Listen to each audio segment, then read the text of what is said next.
Most Inland Empire rock fans know that the Rolling Stones played their first U.S. concert in San Bernardino, California, at the Swing Auditorium on June 5, 1964. But not everyone knows the tale behind the tale. The entire June 1964 itinerary of the Rolling Stones' first U.S. tour was fairly short. In 16 days, the band crisscrossed America, playing 12 shows from California to New York and points in between. Of course, the first show took place in the Inland Empire.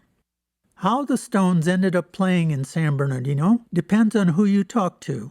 Both promoter Bob Lewis and KMEN disc jockey Bill Watson have their own versions of how the concert came to be.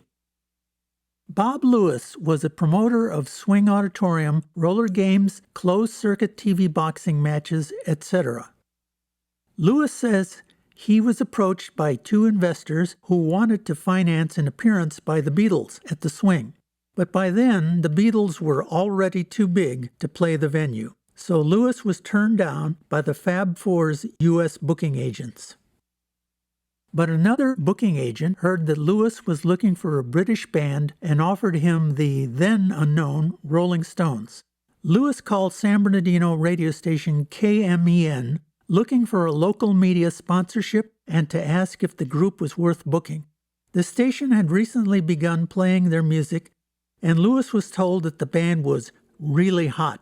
So Lewis set the wheels in motion to bring the band to San Bernardino. But KMEN DJ Bill Watson had another version of the story. According to him, the station had been playing the music of the Stones after being tipped off by an English girl that was now living in the IE. Her name was Wendy Nicholas. She predicted that the band was sure to be the next big thing. She was a fan of KMEN and provided the station with a few of her English Stones singles and an album not yet released in the U.S. The early airplay of Stones music on KMEN built up an audience for them in the IE. According to Watson, he contacted promoter Lewis, and the process began of booking the Stones' appearance at the Swing Auditorium. Meanwhile, local newspapers began prepping the IE for the invasion of the Stones, with the warning, "Brace yourselves."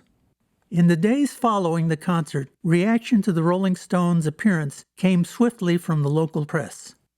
San Bernardino Sun reporter Ronald Plotkin wrote, 3,500 hysterical teenagers stood throughout the entire show on chairs meant for sitting. I was there, and my eardrums are still ringing. It's a good thing the riot squad was there, but the fans might have hurt themselves had the helmeted deputies not been there. Even with the riot squad surrounding the stage, hysterical girls broke through the lines 4 separate times to hug and kiss the performing Stones. In each case, they were half carried, half dragged off. After the concert, a crowd of about 2,000 surrounded the Stones bus, parked at the stage door. The sheriff's office, anticipating what was to follow, had taken the precaution of barricading the area with wooden horses. KMEN DJ Brian Lord gave this backstage account of the Swing Auditorium concert. In his blog, Lord wrote, "The Swing Auditorium was packed. Bill Watson emceed the show, and for a while it was bedlam. The audience threw jelly beans on the stage, also panties, chocolate bars, and balled-up notes proclaiming love. It was vicious in the early going, but the police came on stage and took charge, calming down the frenzy.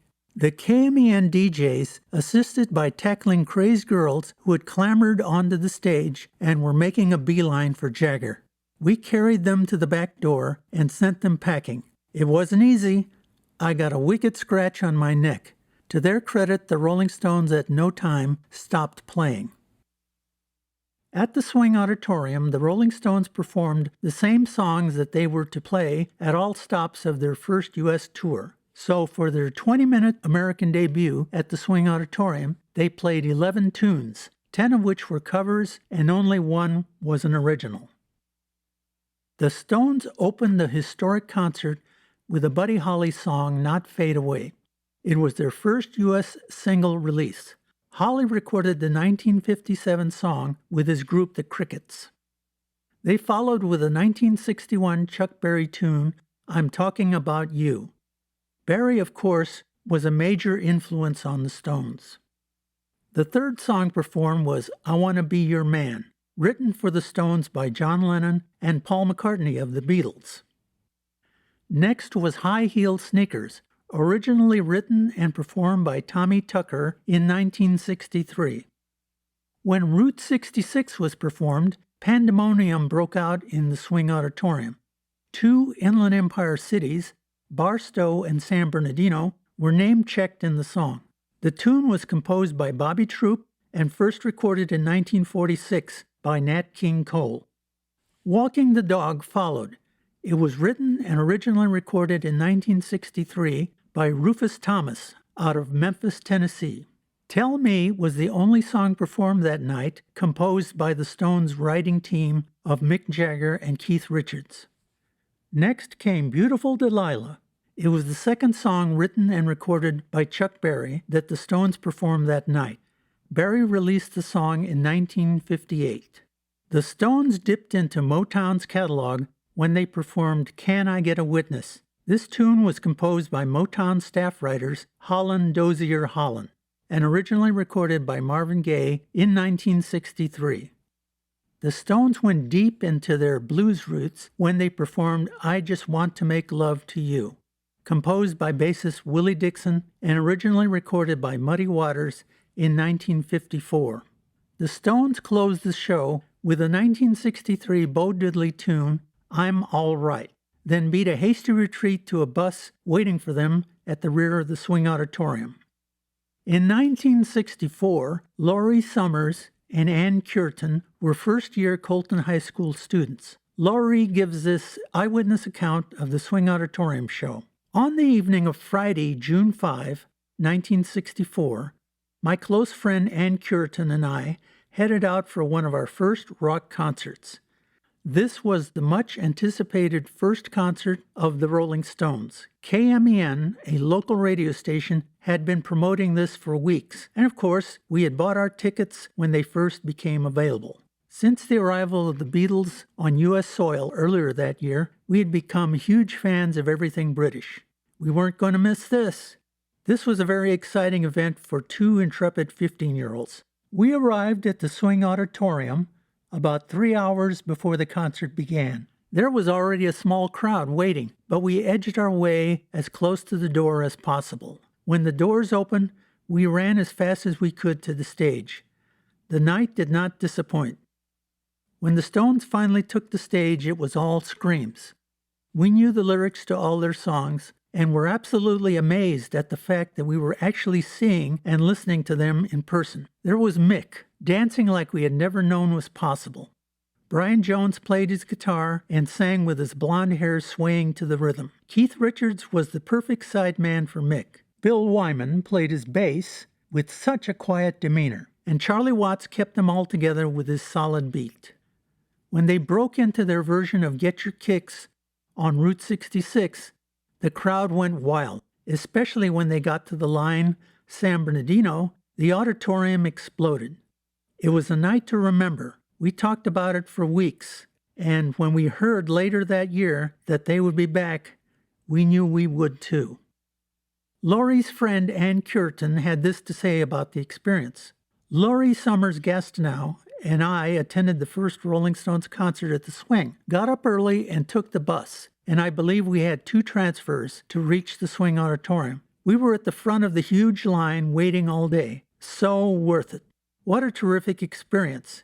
Yep, we had some sore throats from all the screaming, but a memory to last all our lives. A great concert. Decades later, Rolling Stones fans Laurie Summers Gastineau and Ann Curtin Steele remain good friends and still live in the Inland Empire.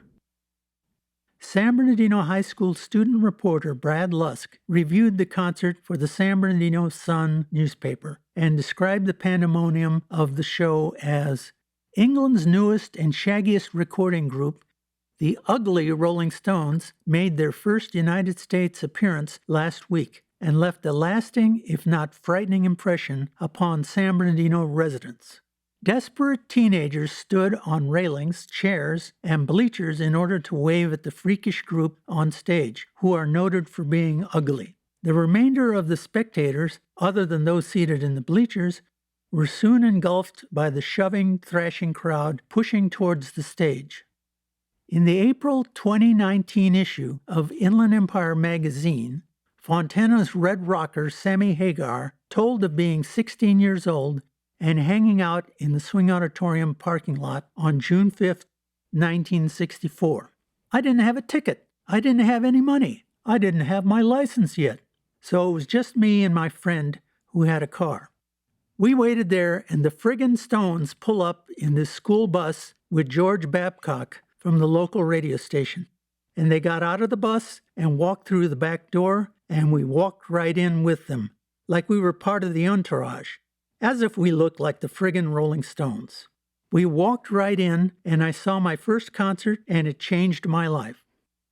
In his 2010 autobiography, Life, Keith Richards reminisced about the Swing Auditorium show, noting that the Stones shared the stage with Bobby Goldsboro and the Chiffons.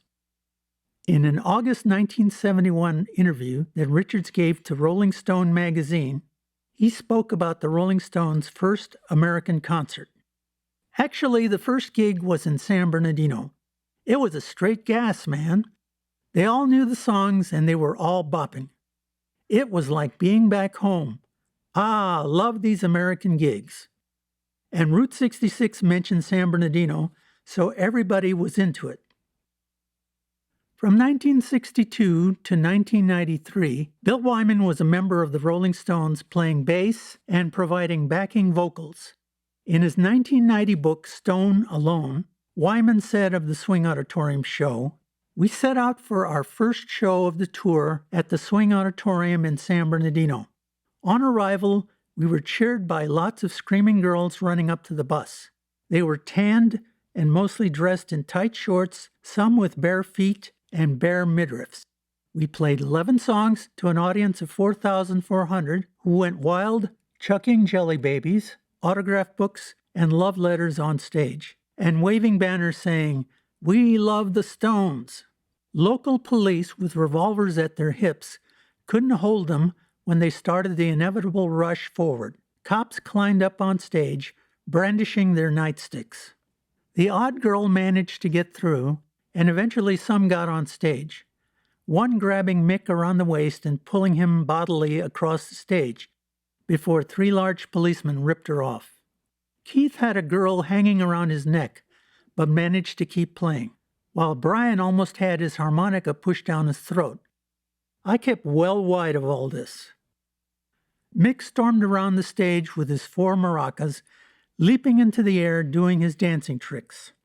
Police threatened to stop the concert unless the girls stopped storming the stage, which subdued them a bit.